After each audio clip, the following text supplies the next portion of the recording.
I am calling the board hypocritical on the situation with a beloved teacher who supported a child and gave that student a sense of belonging and safety by calling that student by a name that the student has been called for 4 years. A teacher that was fired when a teacher who admittedly at a party with over 100 students drinking, publicly intoxicated and disrespectful to law enforcement is on paid administrative leave. A party where a child was... Ms. Shear. I'm still speaking about rights, and You're talking about a specific student or parent. You have to talk on non-agenda.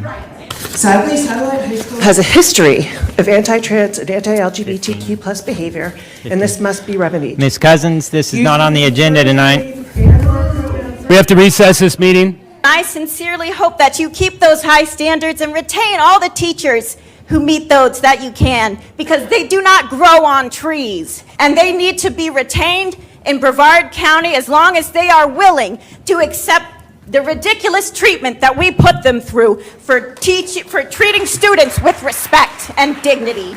Good evening. I rise to address agenda item 15, the contract of Ms. Melissa Calhoun. Before I Sir, I'm going to retired stop and you a minute moved here, for just a moment. Not that you're saying anything incorrectly, that Ms. Calhoun is not on agenda 15, just so you know that. Well, good evening, everyone.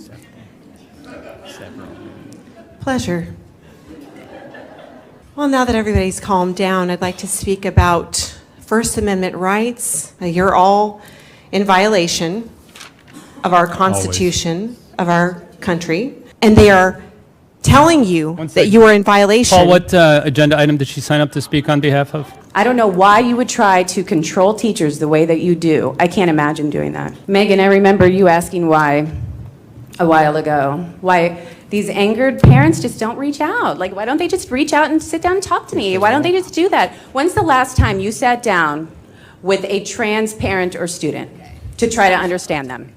So I've stopped your time. The school board manual itself, that the Supreme Court has mandated that students possess not only the right to an education, but the rights of citizenship as well. These rights are afforded to students for something as simple as whatever name they choose to be called. That should be the most petty of rights, and instead you've blown it up into something that frankly isn't worth fighting about. The parents' rights movement these days, that inhibits the actual parental rights of the majority in order to placate the small but vocal minority, which you are enslaved to, which wants to raise children as cattle or robots instead of autonomous human beings.